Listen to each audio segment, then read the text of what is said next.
बंदो गुरुपद कंज कृपा सिंधु नर रूप हरि। महामोहतम कुंज जासु बचन रवि कर निकर। जी गुरु रेनु चरण सिर धरहि। तेजनु सकल विभव बस करहि। मोहि सम यह अनुभयउ न दूजे।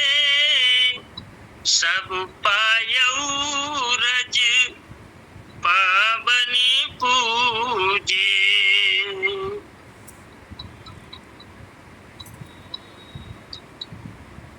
प्रेम जिसके मन में है वह जगत का प्यारा बना। प्रेम जिसके मन में है वह जगत का प्यारा बना। जिसने देखा वह उसी की आँख का तारा बना। प्रेम जिसके मन में है वह जगत का प्यारा बना। करके सुमिरन और भजन और ध्यान तन मन साध करे। करके सुमिरन और भजन और ध्यान तन मन साध करे। नाम पाया भक्ति पाया भक्त वह सारा बना। नाम पाया भक्ति पाया भक्त वह सारा बना। प्रेम जिसके मन में है वह जगत का प्यारा बना। घट पर आसन मार कर बैठा सुनी अनहद की तान। घट पर आसन मार कर बैठा सुनी अनहद की तान। उसका तन ही तान पूरा और दो तारा बन गया। उसका तन ही तान पूरा और दो तारा बन गया। दो तारा बना। प्रेम जिसके मन में है वह जगत का प्यारा बना। चित्त में दुचिताई नहीं चिंता की कठिनाई नहीं। चित्त में दुचिताई नहीं चिंता की कठिनाई नहीं। आप राधा स्वामी गुर उसका रखवारा बना। आप राधा स्वामी सतगुर उसका रखवारा बना। प्रेम जिसके मन में है वह जगत का प्यारा बना। राधा स्वामी राधा स्वामी राधा स्वामी जप सदा स्वामी का हो सेवक, उसका वह प्यारा बना। राधा स्वामी का हो सेवक, उसका वह प्यारा बना। प्रेम जिसके मन में है वह जगत का प्यारा बना।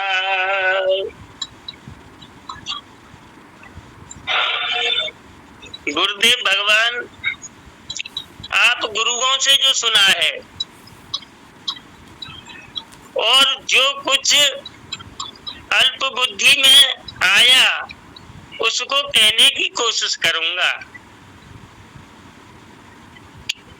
जिसके अंदर प्रेम प्रकट हो गया वो सारे संसार का प्रेमी बन गया।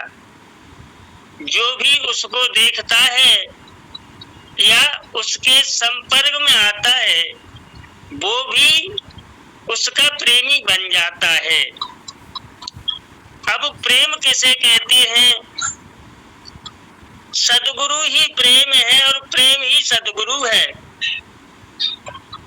प्रेम आंसू है, प्रेम अनुभूति है, प्रेम निष्काम होता है। गुरु की इच्छा में इच्छा मिलाने का नाम प्रेम है। प्रेम प्रतिक्षण बढ़ता है, प्रेम सूक्ष्मतर होता है। प्रेम में दिया जाता है, लिया नहीं जाता। मांग समाप्त होने का नाम प्रेम है। जिसमें मेरा प्रेमी सुखी है उसमें मैं सुखी हूँ। प्रेम ही सद्गुरु की पूर्ण भक्ति है। सद्गुरु जिसके हृदय में प्रेम देखते हैं उस पर रीझ जाते हैं। इसलिए प्रेम की या सद्गुरु की व्याख्या नहीं की जा सकती। कहा है सब धरती कागज करूं, लेखनी सब बन राय। सात समुद्र की मस करूं, पर गुरु गुण लिखा न जाए। सुमिरन नाम का जो गुरु ने दिया है, सुमिरन के द्वारा गुरु को याद करना, याद करते करते हमारी आंखों में आंसू आने लगे। सुमिरन करने से शरीर में बैठने की आदत हो जाती है। सुमिरन करते करते मन बस में होने लगता है, विचार कम उठते हैं। सुमिरन करने से गुरु की शक्ल आना, इसे कहते हैं ध्यान लगना। तन थिर मन थिर वचन थिर, सुरत निरत थिर होए। भक्ति क्या है? ध्यान मूलम गुरु मूर्ति, पूजा मूलम गुरु पदम, मंत्र मूलम गुरु वाक्यम, मोक्ष मूलम गुरु कृपा। गुरु कहे सो हित कर जान, गुरु कहे सो चित धर ध्यान। गुरु की आज्ञा को जो पालन, गुरु की आज्ञा को पालन करना गुरु भक्ति है।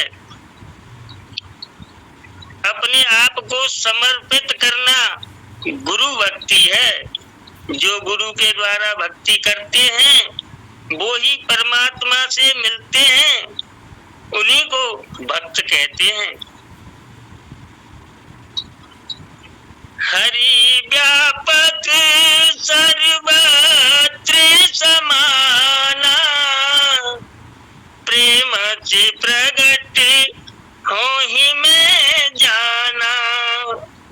प्रेम बिना नहीं भगत दृढ़ाई, जिम खगपति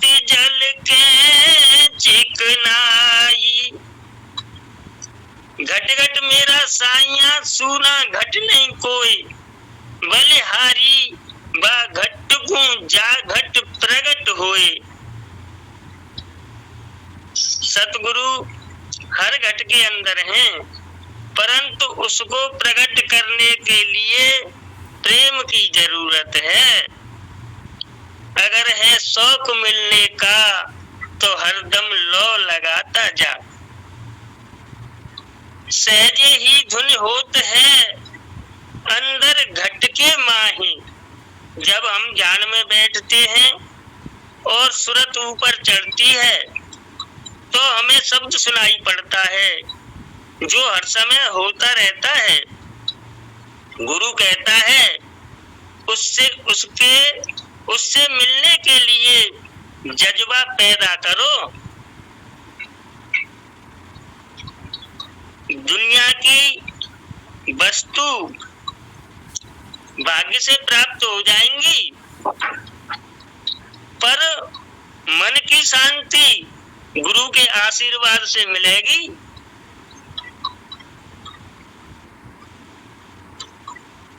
हमें गुरुदेव के बनकर गुरुदेव के लिए गुरुदेव का भजन करना है।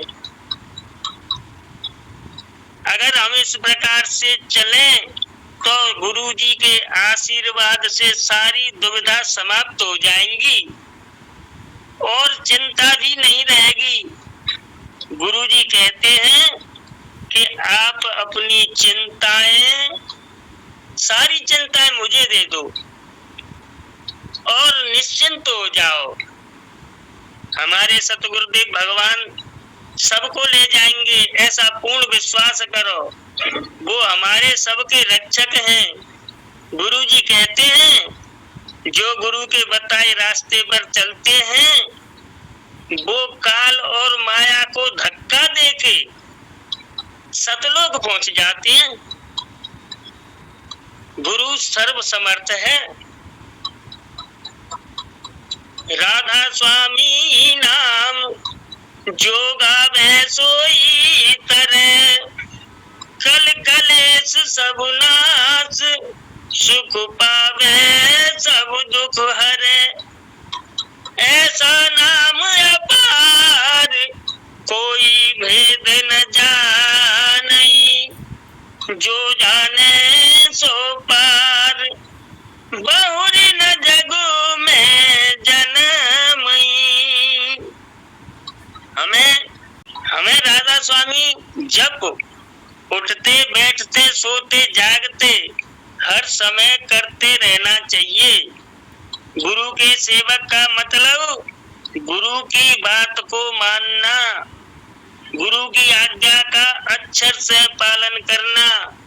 ऐसा करने से हम गुरु के प्यारे हो जाएंगे और हमारा सहज में ही बेड़ा पार हो जाएगा। एक भरोसा, एक बल, एक आस विश्वास। अब गुरु जी संभालेंगे। राधा स्वामी गुरुदेव।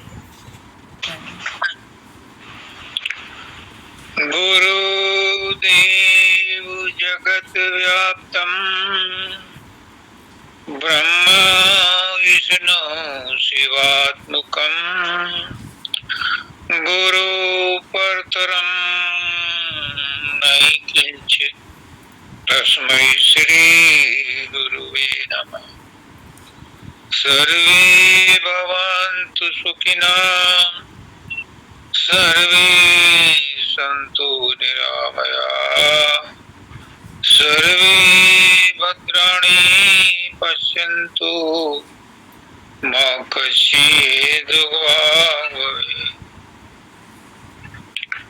परम तत्वाधार परम पुरुष पूर्ण धनी मार्ग के कुलजोर पुष्करनाथ जी महाराज की पवित्र आत्माओं, सभी सत्संगी भाइयों बहनों माताओं बच्चों बुजुर्गों सबको राधा स्वामी।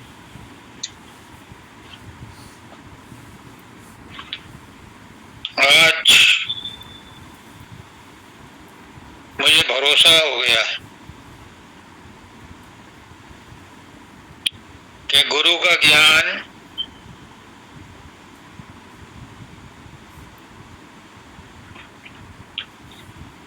सत्संगियों में, जनता में फैल रहा है और वो अपना प्रभाव डाल रहा है।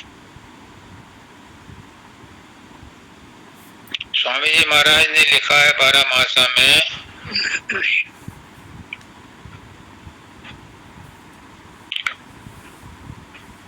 कि जिसके घट के भीतर गुरु बीज डाल देता है, घट माही जी जीव के,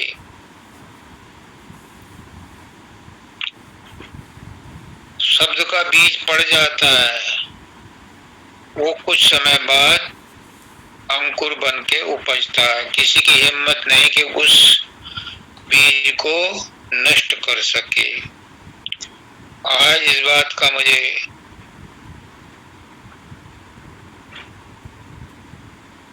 खुशी है। माता जी तो चौथी अवस्था में हैं, वो संत हैं, आचार्य द्विवेदी जी उस स्थान को प्राप्त करने में सक्रिय हैं। लेकिन मुझे सबसे ज्यादा खुशी है कि मेरा प्यारा श्री कुमार जो अब तक बैक बेंचर था, वो फ्रंट लाइन में आ गया है। बड़ी खुशी है। एक माली को बड़ी खुशी होती है जब उसके द्वारा सिंचाई किए हुए पौधे,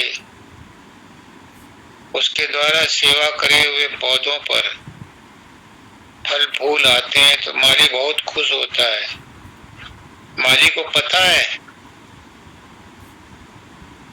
कि ये फल मालिक के हैं, लेकिन उसे खुशी इस बात की है कि उसने सेवा की और उन पेड़ों पर फल लगे। तो मुझे भी खुशी इस बात की है कि मालिक ने जो सेवा करवाई उसका फल प्रत्यक्ष रूप में सामने आया। और ये स्वाभाविक है। जो भी सत्संग के वचन ध्यान से सुनता है, कौन सुनेगा ध्यान से? जिसके मन में कोई चोट लगी है, जिसके मन में उत्थान की जिज्ञासा है, वो सुनेगा।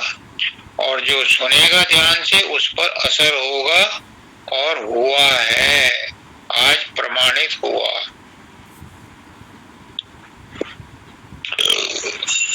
अब तो मैं ये तक कहने को तैयार हूं कि जब तक एक एक जीव यहाँ से सतलोक नहीं पहुंचेगा तब तक मैं यहीं रहूंगा। सबको भेज करके तब लास्ट में जाऊंगा। मेरे गुरु का सबसे बड़ा एहसान चुकाने का यही एक तरीका है। मैंने धाम पर भी शब्दानंद जी महाराज के सामने ये बात कही थी कि लोगों को जल्दी होगी वहां जाने की सतलोक में, मुझे नहीं है। मैं सही बता रहा हूं। मुझे तो इसी में तसल्ली है, मुझे तो इसी में सुख मिलता है कि मैं आप लोगों की सेवा करता रहूं। और जितने भी जीव इच्छुक हैं, काबिल हैं, उन्हें सतलोक में पहुंचाने की तैयारी करवाता रहा। मुझे इसी में आनंद मिलता है, क्योंकि सबसे बड़ा ऋण गुरु ऋण है। और गुरु ऋण उतारने का यही तरीका है। 3 ऋण होते हैं हर मनुष्य के ऊपर। एक होता है पितृ ऋण, माता पिता का ऋण, जिसको उतारने के लिए उसे सारी जिंदगी मेहनत करनी पड़ती है, क्योंकि माता पिता का ऋण उतारना भी बहुत मुश्किल है। माता पिता ने वो शरीर दिया है कि इसको प्राप्त करके हम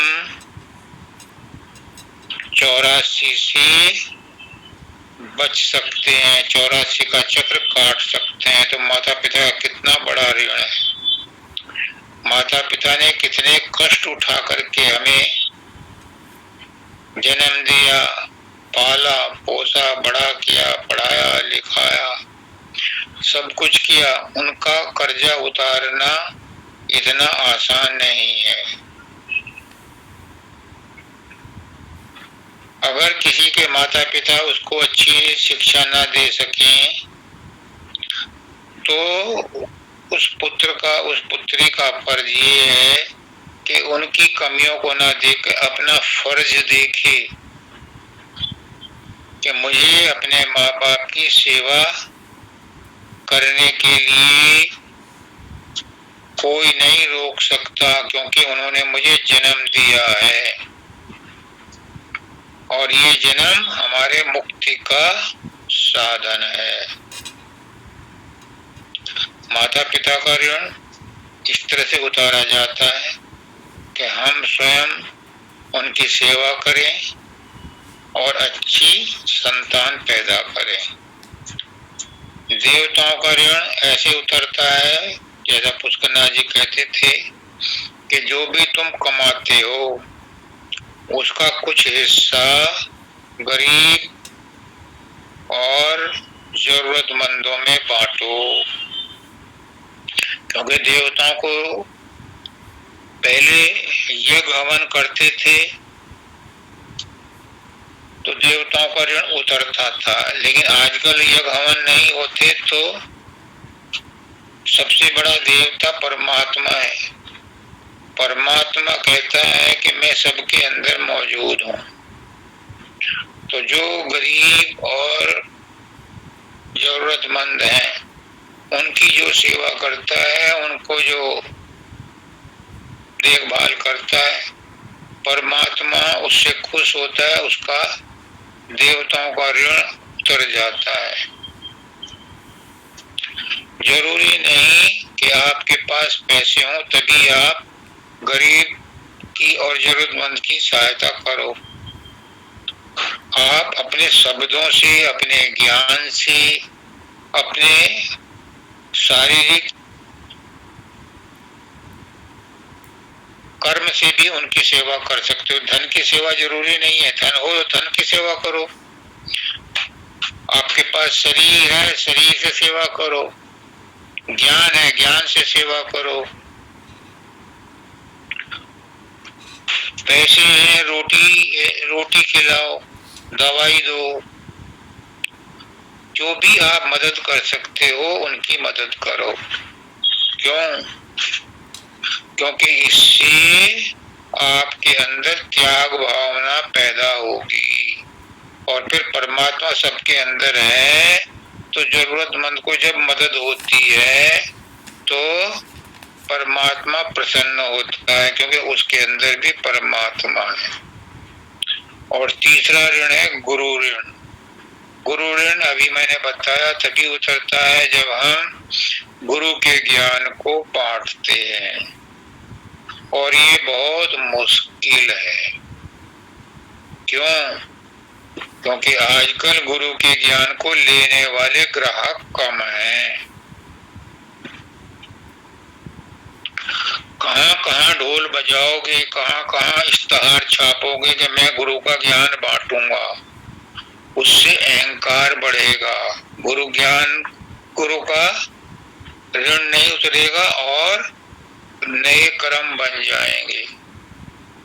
तो गुरु का ऋण उतारने का क्या तरीका है कि अगर कोई आपसे पूछे, अपनी समस्या बताए, तो आप उसको अपने विवेक से उसकी समस्या का समाधान करो। जरूरी नहीं कि आप सड़क पर खड़े होकर के सबको चिल्ला चिल्ला करके कहोगे आओ मैं तुम्हें सत्संग दूंगा, नहीं। लेकिन जो आपके पास जरूरतमंद आए, जो आपको दिखाई दे कि ये इच्छुक है, ये अधिकारी है, उसे रास्ता बताओ। क्यों?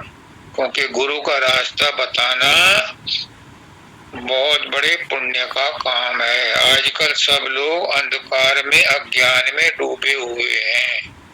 जो उस अंधकार को मेटता है, अभी इन्होंने कहा बंदों गुरुपद कंज कृपा सिंधु नर रूप हरि महामोहतम पुंजासु वचन रवि कर। उस गुरु की मैं वंदना करता हूँ, उसके चरणों में वंदना करता हूँ, जो कृपा के सिंधु हैं और नर रूप में प्रकट होकर के हमारे महामोहतम पुंज को नष्ट करने के लिए आए हैं। जैसे सूर्य के प्रकट होते ही अंधकार नष्ट होता है, ऐसे ही गुरु के प्रकट होते ही अज्ञान का अंधकार नष्ट हो जाता है। तो वही काम आपको करना है, पर कैसे? जब कोई आपके पास जिज्ञासु आए, उसकी मदद करनी है, उसे बहकाना नहीं है, उसे सही रास्ता बताना है। लेकिन उसे जो वो कर रहा है उसको अपने बाड़े में नहीं बांधना। जिससे वो जुड़ा हुआ है उसी में जुड़ा रहने दो। आप उसके अज्ञान को मिटाओ। आप उसे जो जरूरी सूचना है, जो जरूरी ज्ञान है, जो संशय और भेद है, जो भ्रम है, उन्हें मिटाओ।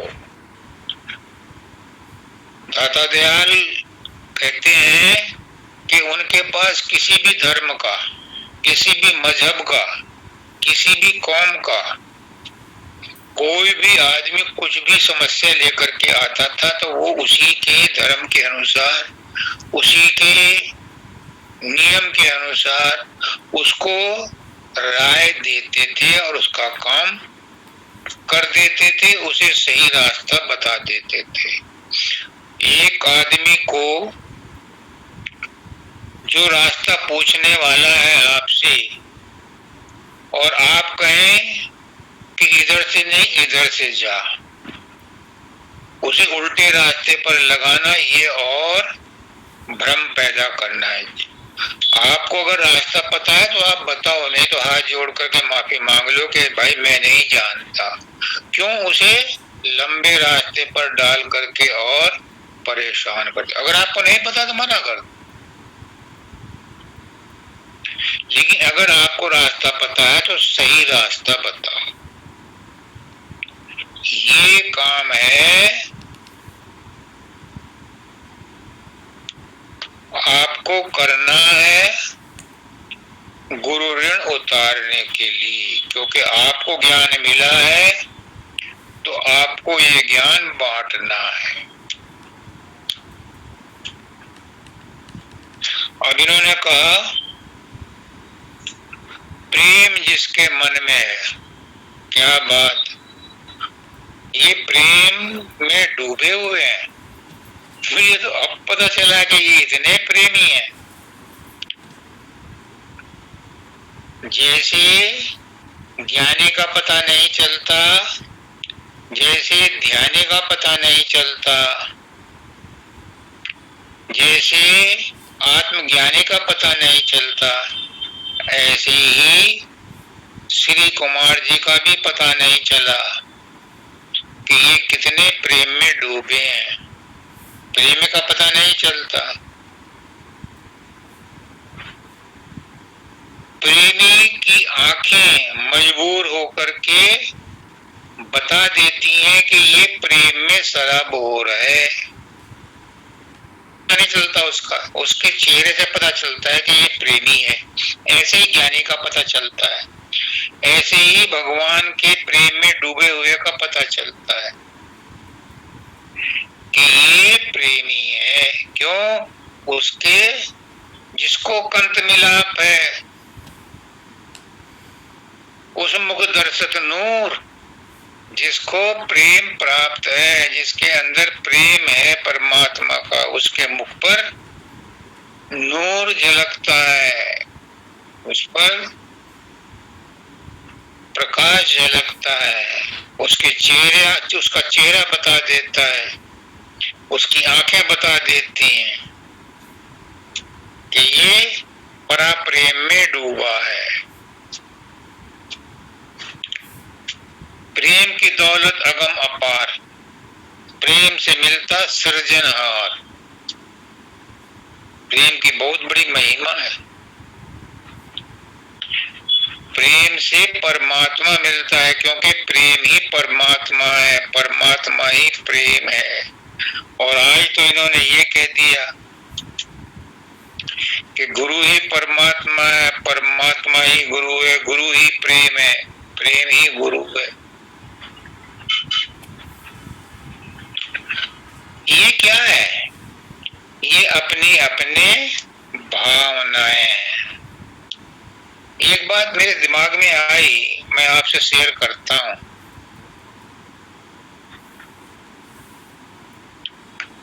हो सकता है आप इससे राजी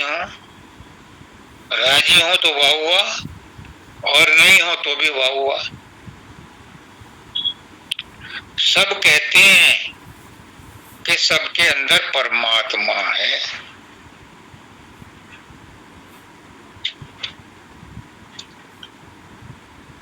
अगर सबके अंदर परमात्मा, एक बार मैंने कह दिया था कि जो ये कहते हैं कि सबके अंदर परमात्मा, वो झूठ बोलते हैं, सबको बुरा लगा। लेकिन शब्दानंद जी महाराज को बुरा नहीं लगा। आज मैं दूसरी बात कह रहा हूं। उस समय तो मैंने ये कहा था कि जिन्होंने अपने अंदर अपने परमात्मा को पा लिया, उसे हक है ये कहने का कि सबके अंदर परमात्मा है। बाकी जो अपने अंदर नहीं घुसे, उन्हें परमात्मा अपना नहीं मिला, तो वो दूसरों के लिए कहते फिरे कि सबके अंदर परमात्मा है, वो झूठ है, देखा देखी है, ईर्षा हिरसी। आज दूसरी बात कह रहा हूं, जरा गौर से सुनना। मैं नहीं कह रहा, मेरे गुरुजी कह रहे हैं। मैं क्या, मैं तो पिद्दी ना पिद्दी का शोरबा। मैं गुरु नहीं हूं। गुरु तो बहुत बड़ी चीज है। मेरा गुरु कहलवा रहा है, गुरु कह रहा है, उसको माध्यम चाहिए, वो तिनके को भी माध्यम बना सकता है। क्या कहता है गुरु मेरा? वो कहता है कि सबके अंदर परमात्मा है। फिर सब मिलजुल कर क्यों नहीं रहते? जब सबके अंदर परमात्मा है और परमात्मा प्रेम की मूरत है, परमात्मा प्रेम है, तो सब प्रेम से क्यों नहीं रहते? या तो कह दो कि जो झगड़ा करते हैं, जो दुश्मनी करते हैं, चुगली करते हैं, चोरी करते हैं, उनके अंदर परमात्मा नहीं है। वो भी कहते हैं कि सबके अंदर परमात्मा है, लेकिन फिर भी उनका व्यवहार दूसरों से भिन्न है। क्यों? क्योंकि वो आचरण नहीं करते। उनका प्रारब्ध, उनका मन, उनका वर्तमान परिस्थितियां, उनका रहन सहन, उनकी बुद्धि, उनकी सोच, उनके विचार, उनका ईगो अहंकार, सब कुछ बदला हुआ होता है, सबका डिफरेंट होता है। इसलिए सबके अंदर परमात्मा होते हुए भी सब एक जैसी सोच नहीं रखते, क्योंकि ये जो हमारे अंदर काम, क्रोध, लोभ, मोह, अहंकार, ईर्ष्या, द्वेष, कामना, वासना, तृष्णा, इनकी मिकदार, इनकी मात्रा सबके अंदर अलग अलग होती है, सबका अहंकार अलग अलग होता है। इस वजह से सबके अंदर भिन्नता पाई जाती है और उस भिन्नता के चलते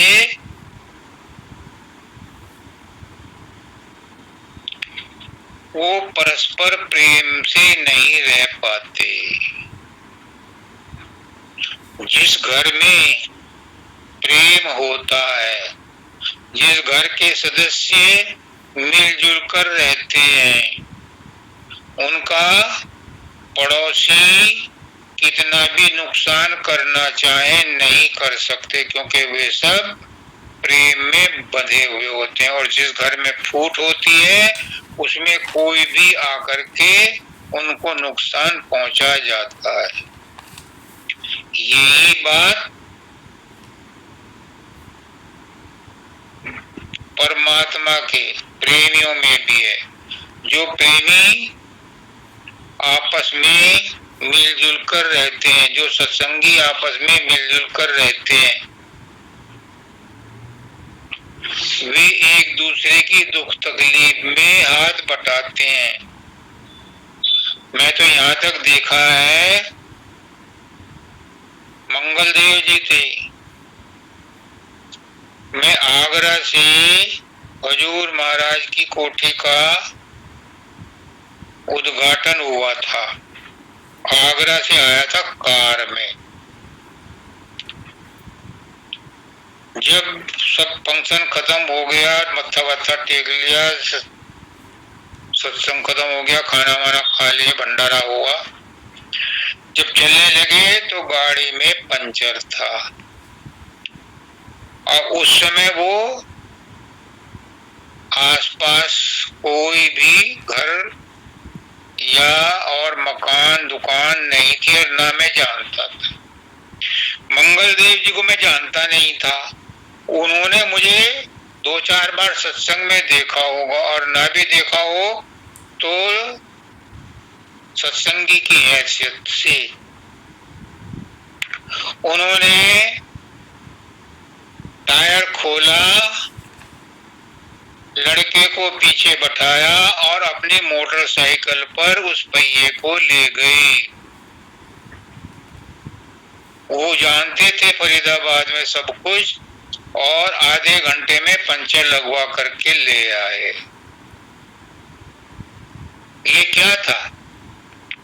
ये सत्संगी आपस में जब प्रेम करते हैं तो वो घर गृहस्थियों से भी ज्यादा महत्व देते हैं सत्संगियों को।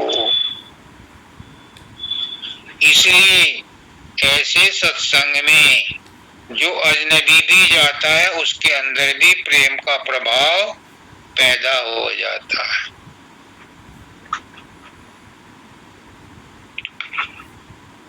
अब इन्होंने कहा सुनी अनहद तान, और इसी बात को आचार्य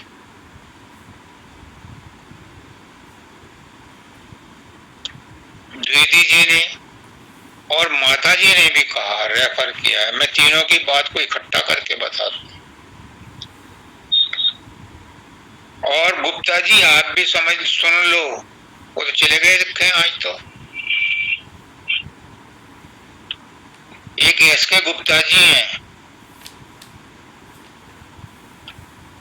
वो बता रहे थे कि उन्हें कान में कोई आवाज आ रही है, डॉक्टर ने कहा ये लाइलाज है।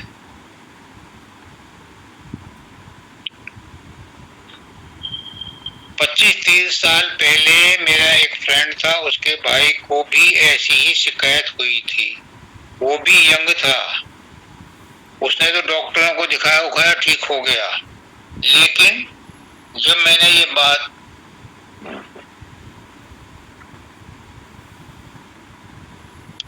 एनपीएस त्यागी जी से कही कि लोग बाग इस धुन को, इस गूंज को जो उनके कानों में आती है, सुनने से क्यों घबराते हैं, क्यों इसको तकलीफ और इसको बीमारी समझते हैं? तो त्यागी जी ने कहा, बिल्कुल महाराज जी बात सही है, ये धुन तो धुर से आ रही है, ये इस संसार की धुन नहीं है, इस शरीर की धुन नहीं है, इस ब्रह्मांड की धुन नहीं है, ये धुन तो धुर की है। लेकिन हम इससे नावाकिफ हैं और इसको बीमारी समझते हैं। डॉक्टरों के पास इसका कोई इलाज नहीं है, क्योंकि वो इस धुन को जानते ही नहीं।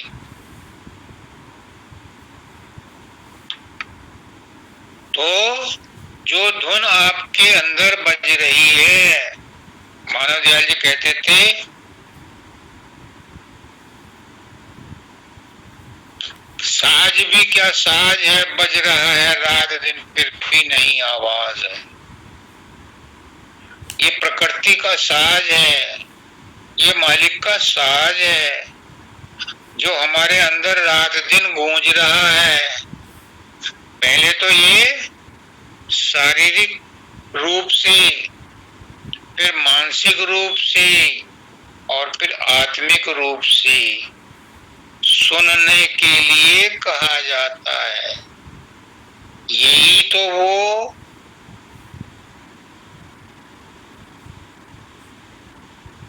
अद्भुत अद्भुत अद्भुत वस्तु है, जो लाख प्रयास करने पर भी नहीं मिलती। जब किसी संत के, गुरु के शरण में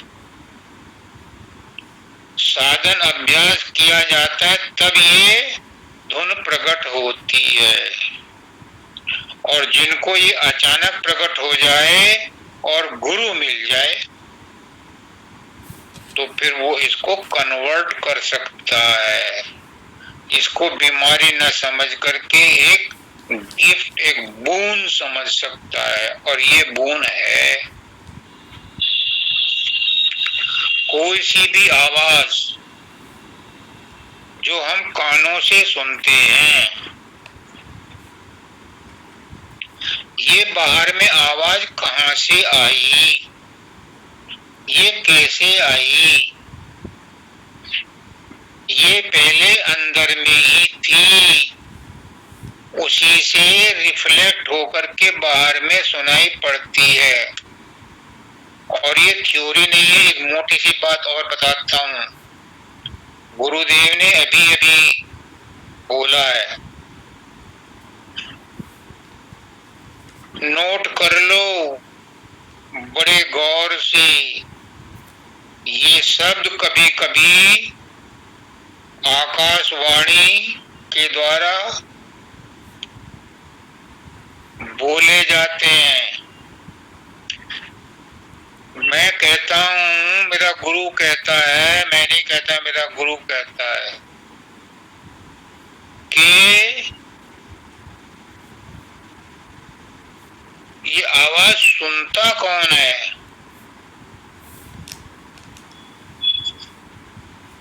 क्या कान सुनते हैं?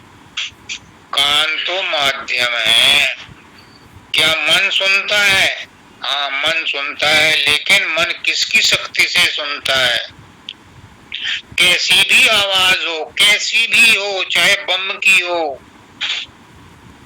चाहे रॉकेट की हो, अगर तवज्जो वहां नहीं है, अगर सूरत वहां नहीं है, अगर आत्मा वहां नहीं है, तो वो नहीं सुनी जाएगी। तो सुनने वाला कौन है? सुनने वाली है आत्मा, सुनने वाली है सूरत। सूरत ही उस शब्द को सुनती है। और शब्द की सुनने की क्यों बात करो?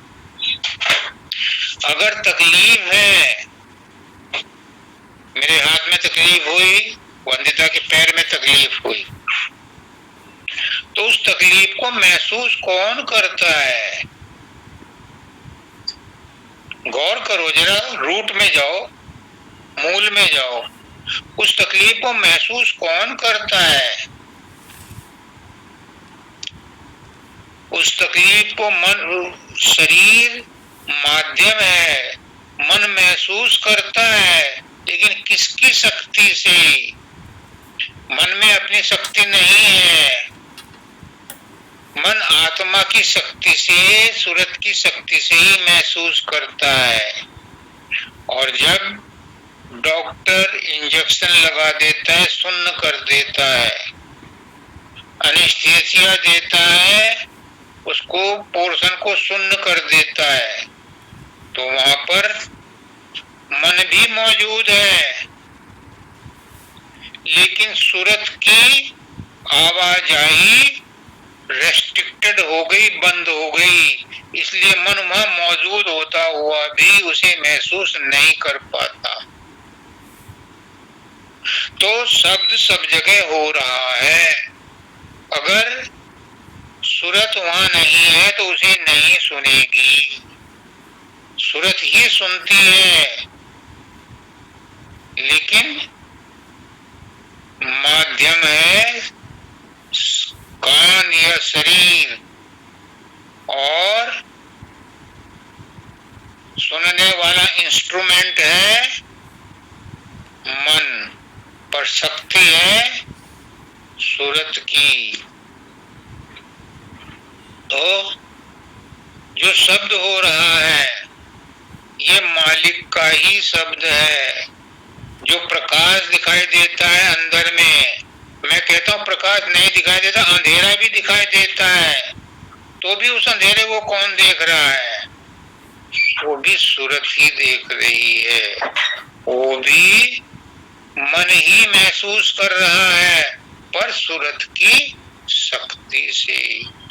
तो अगर कान में गूंज आ रही है, कान में नहीं आ रही, हम आदी हो गए हैं, हैबिचुअल हो गए हैं, इसलिए महसूस करते हैं कि कान में गूंज आ रही है। हम तो जब साधन अभ्यास करते हैं तब भी कोशिश करते हैं कि कान से उस शब्द को सुने जो अंदर में हो रहा है। तो गुरु कहता है कि कान में ना सुनो, मेरे गुरु ने कहा है खोपड़ी में सुनो, बीचों बीच।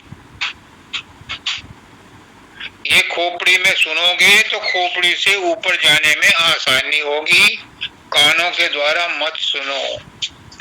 तो जो शब्द हो रहा है ये डॉक्टर तो इतना ही जानते हैं कि ब्लड में सर्कुलेशन हो रहा है, उसकी गति से ये शब्द हो रहा है।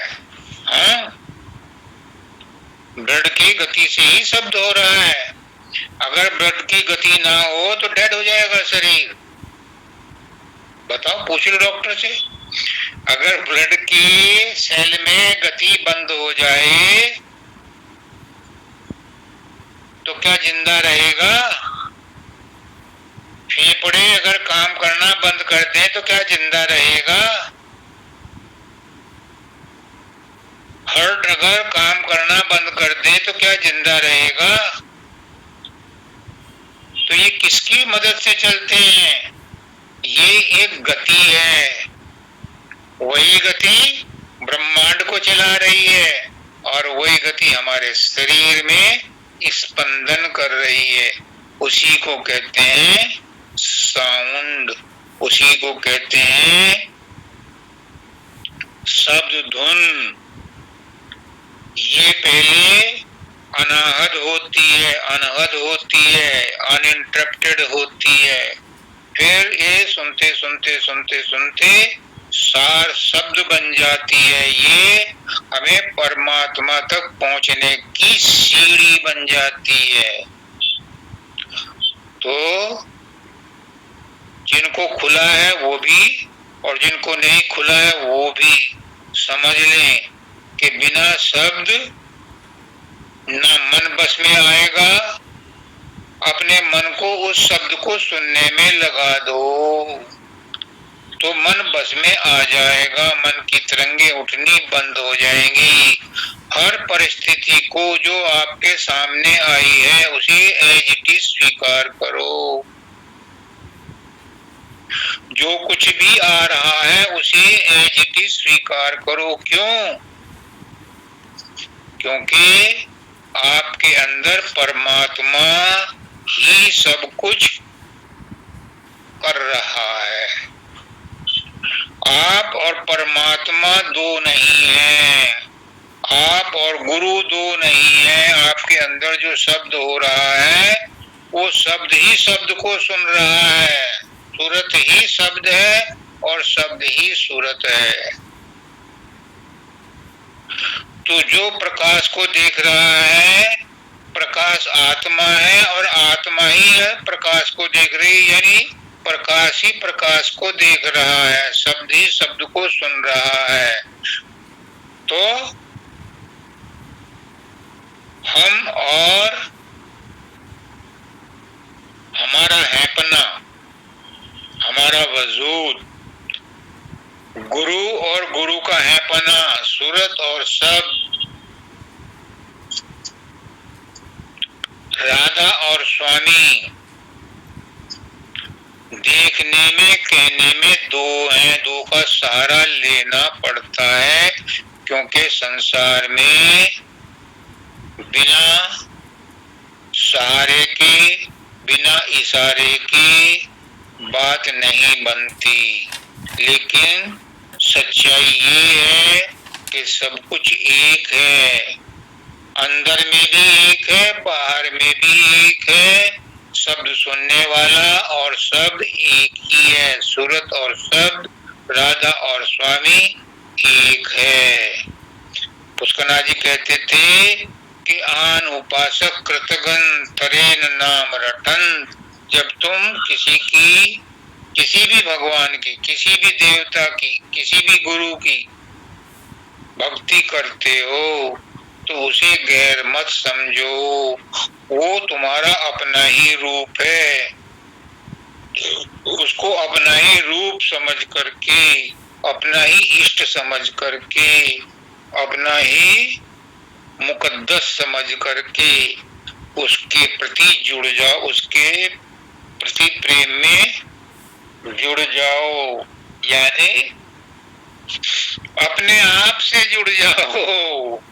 गुरु से जुड़ने का मतलब अपने आप से जुड़ जाओ, क्योंकि गुरु तो तुम खुद हो, शब्द तो तुम खुद हो। अपने आप से जुड़ जाओ। इसीलिए कहते हैं पुष्करनाथ जी कि self realisation is God realisation. अपने आप का अनुभव कर लो तो तुम्हें परमात्मा का भी अनुभव हो जाएगा और संसार का भी अनुभव हो जाएगा। एक को जान लो, बाकी सबको जान जाओगे। अपने आप को जान लो तो सबको जान जाओगे। भक्ति क्या है इन्होंने बहुत सुंदर बताया। इसे थोड़ा और आगे बढ़ाता हूं। मानव दयाल जी ने कहा, बड़े मार्के की बात है, जो नए और पुराने सत्संगी हैं वो फिर ध्यान से सुन लें। गुरु का बड़ा एहसान है, संतों का बड़ा एहसान है, जिन्होंने कठोर साधनों को इस कलयुग में सिंपल बना दिया, सहज बना दिया। और खासकर पुष्करनाथ जी ने तो सभी साधन अभ्यास को बहुत सहज सरल बना दिया। दाता दयाल ने भी बहुत कुछ लिखा है सहज वृत्ति के ऊपर। तो जो भी पुराने युगों की कठोर तपस्या, ध्यान, यज्ञ, हवन, मूर्ति पूजा, जो भी प्रथा थी, परिपाटी थी, साधन थी, वो संतों ने कलयुग में बहुत सीधे कर दिए। क्या कहा इन्होंने?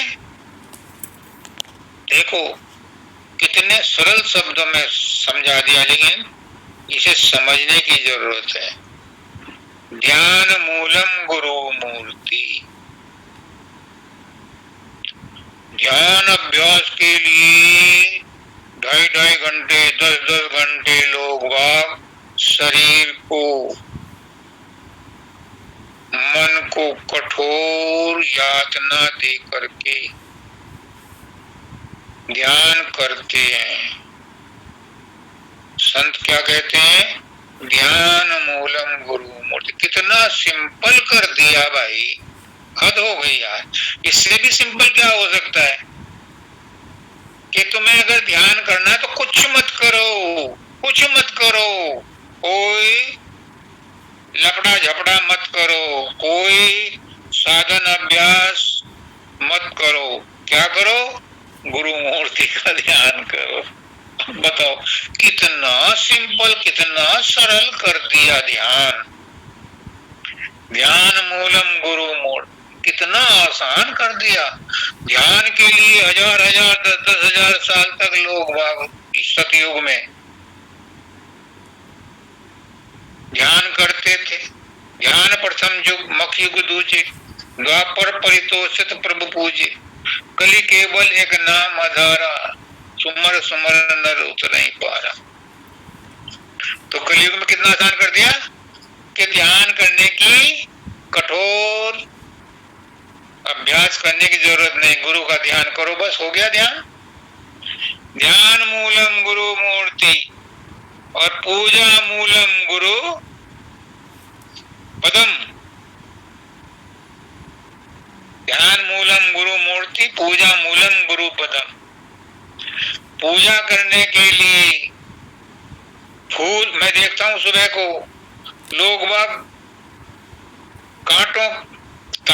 कांटों वाले तार लगे हुए हैं पार्क में, उन्हें भी फांद करके फूल तोड़ते हैं अपने घर मंदिर में भगवान को चढ़ाने के लिए। कुछ बाजार से खरीद के लाते हैं, कुछ पूजा की सामग्री इकट्ठी करते हैं, पता नहीं क्या क्या करते हैं, दिया बत्ती जलाते हैं।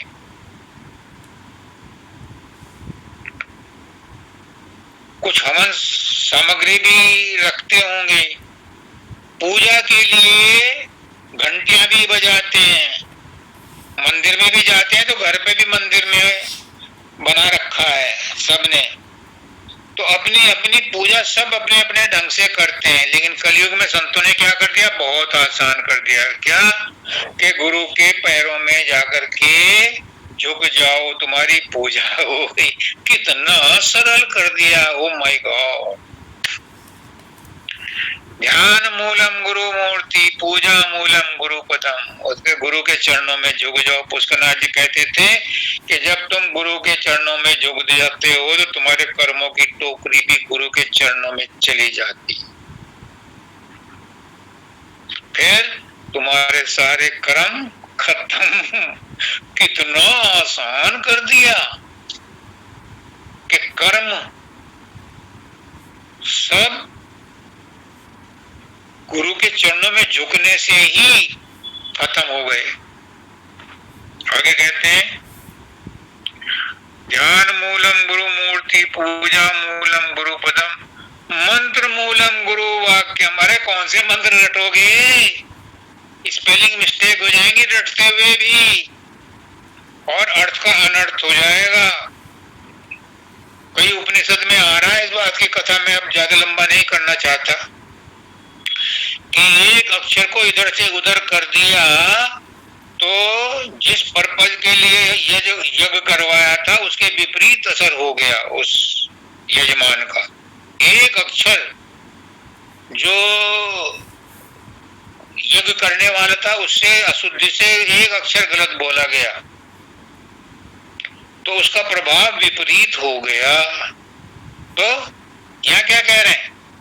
मंत्र मूलम गुरु वाक्य। हमारे गुरु ने जो कह दिया वही मंत्र है, उसका पालन कर लो। वो करनी बन जाएगा, कर्म नहीं बनेगा।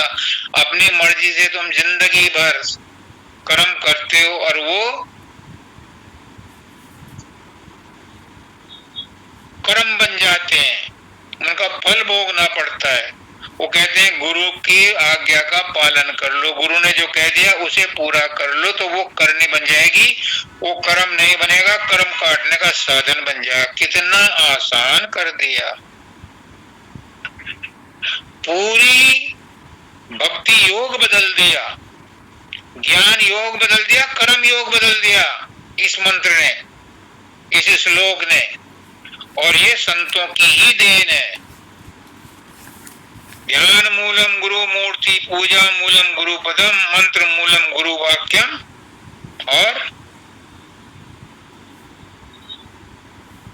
और एक रह गया जिसके लिए सब तरस रहे हैं, जिसके लिए सब आशा लगाए बैठे हैं, जिसके लिए सब इच्छुक हैं। कम से कम ये सत्संगी तो इच्छुक हैं ही, दुनिया तो है कि नहीं पता नहीं। मोक्ष मूलम गुरु कृपा। अरे कहाँ मोक्ष के लिए तुम हथकंडे अपनाते हो, धंधे अपनाते हो। वो गुरु की कृपा से चुटकियों में मिलता है। बताओ, इतना सरल। अगर गुरु ने कहा, मैंने कहा आपको कि ये मनुष्य योनि आपको मुक्ति के लिए मिली है, तो क्या गलत कहा? ये देखो श्लोक कह रहा, मोक्ष मूलम गुरु कृपा। गुरु की कृपा से मोक्ष मिलता है। दान पुण्य करने से नहीं मिलता, तीर्थ व्रत करने से नहीं मिलता, योग साधना से नहीं मिलता, कांटों की सैया पर लेटने से नहीं मिलता, पानी में बैठ के तपस्या करने से नहीं मिलता, पहाड़ों पे जाकर के तपस्या करने से नहीं मिलता। मोक्ष मिलता है कलयुग में गुरु कृपा से। लेकिन गुरु कृपा किस पर होती है? गुरु पहचान लेता है कि प्रेम किसके अंदर है। जिसके अंदर प्रेम है उसी पे गुरु कृपा होती है। अब ये श्री कुमार लाख चाहे या ना चाहे, चाहे या ना चाहे, इसके अंदर प्रेम है, इसके अंदर भक्ति है, इसके अंदर इस पर प्रभाव गुरु का पड़ेगा, इस पर गुरु की मेहर होगी, इसका मोक्ष होगा, इसका आवागमन मिटेगा, ये चाहे या ना चाहे, क्योंकि इसने गुरु को प्रसन्न कर लिया। तो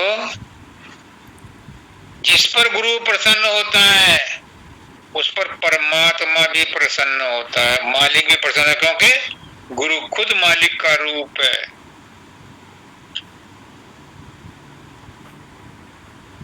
जिस पर गुरु प्रसन्न हो उस पर सब प्रसन्न होते हैं। जिस पर कृपा राम की होई उस पर कृपा करे सब कोई। देखो तुलसीदास ने भी कहा है, मैं कौन सी अपनी तरफ से कह रहा हूं।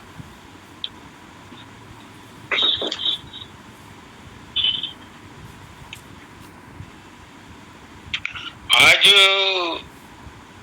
आचार्य गुरुदेव द्विवेदी जी ने कहा, साधन करने के लिए पुष्करनाथ जी ने जो मेडिटेशन का तरीका बताया कि 10 मिनट तक अजपा जाप करो और 20 मिनट तक गुरु का ध्यान करो।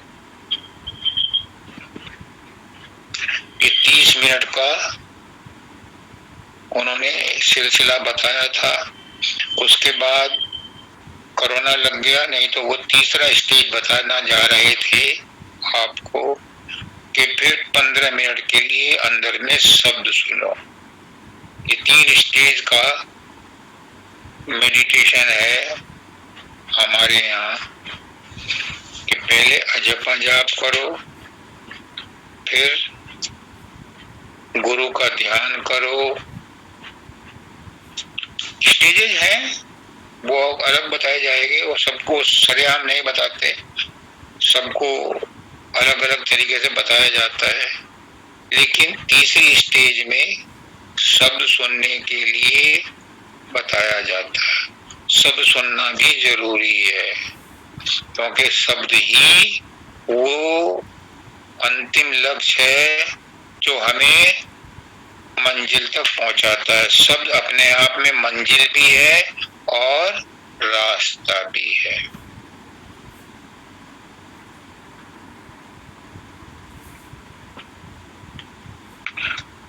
इन्होंने बताया, देवी जी ने, कि समर्पण और पक्का विश्वास संत का संग और उनके वचनों का पर आचरण ये जरूरी है, तभी आपकी मंजिल आसान होगी। माता जी ने कहा कि प्रेम औषधि है। दादा दयाल का एक शब्द है, अभी समय नहीं है, फिर कभी लेंगे।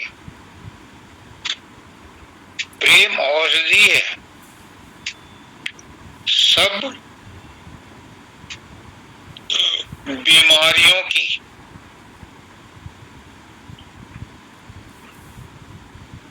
क्योंकि प्रेम ही परमात्मा है, परमात्मा ही प्रेम है। प्रेम के आगे कुछ नहीं। प्रेम में तो ज्ञान भी दग्ध हो जाता है, प्रेम में तो कर्म भी निष्काम हो जाते हैं। प्रेम औषधि ही नहीं है, प्रेम स्वयं स्वास्थ्य है।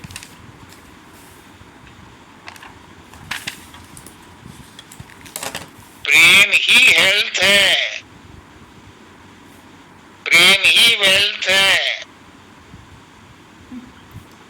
प्रेम ही सेल्फ है।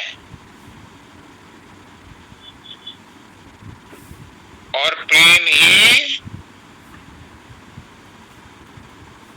सेल्फलेस है। चाहे प्रीफिक्स लगा लो या सफिक्स लगा लो, प्रेम प्रेम है। प्रेम का कोई विलोम नहीं है, प्रेम का कोई विकल्प नहीं है। प्रेम बाजार में नहीं मिलता, प्रेम खेत में नहीं उगता।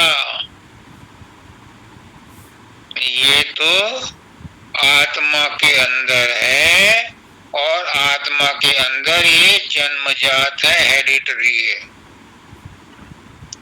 पर ये संसार के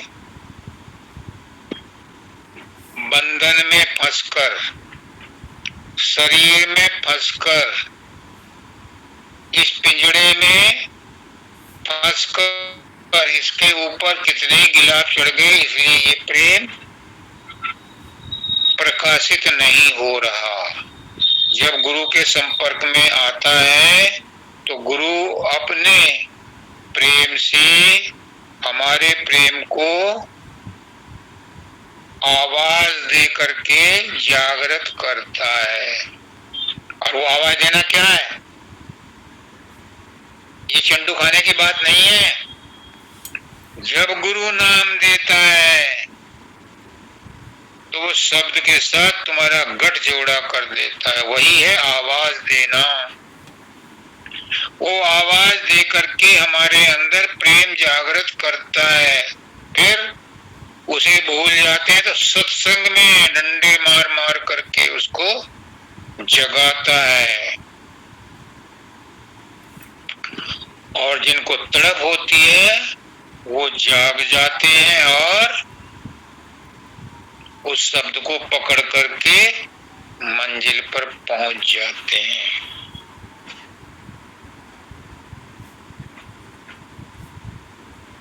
सीता जी के बारे में बताया। सीता जी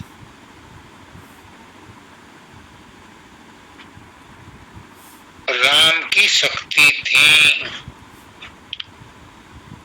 उनका अवतरण हुआ था विशेष पर्पज से, इसीलिए उन्होंने संसार में सुख नहीं झेला, सुख नहीं लिया, अपना काम करने आई थी, काम करके चली गई।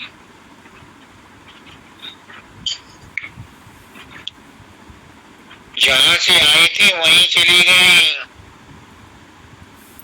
देखो देखो, मोटे तौर से भी देखो और बारीक तौर से भी देखो, दोनों तरीके से समझ लो। जब जनक ने हल चलाया तो धरती में गड़ी हुई हंडिया में उनके हल की नोक लगी। फाली, गांव में फाली कहते हैं, हल के आगे जो लोहे की वो लगी होती है, वो जब डंक उससे टकराई तो वो उससे पैदा हुई। और जब अंत समय आया तो उन्होंने कहा, हे धरती माँ, मुझे अपनी गोद में ले, मैं संसार में नहीं रहना चाहती। लोगों ने मेरे ऊपर बहुत लांछन लगाए तो धरती फट गई, तो जहां से आई थी वहीं चली गई। देखो देखो, विचारो, सोचो, धरती से पैदा होती, धरती में ही समा गई। जगत कल्याण के लिए आई थी, जगत कल्याण कर गई।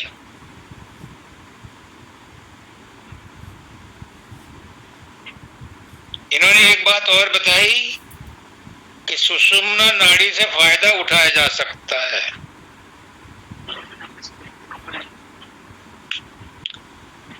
अब ये बहुत गंभीर विषय है, लेकिन चूंकि बात उठी है तो मैं आपको बताऊं कि हमारे 3 नाड़ियां हैं, ईड़ा, पिंगला और सुषुम्ना।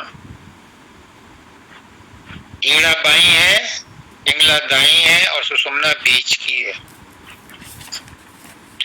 एक रहस्य की बात गुरु बताना चाह रहे हैं, इसीलिए मैंने टॉपिक खोला है।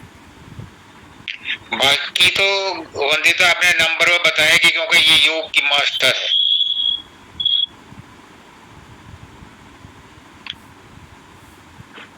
इस संसार में, इस शरीर में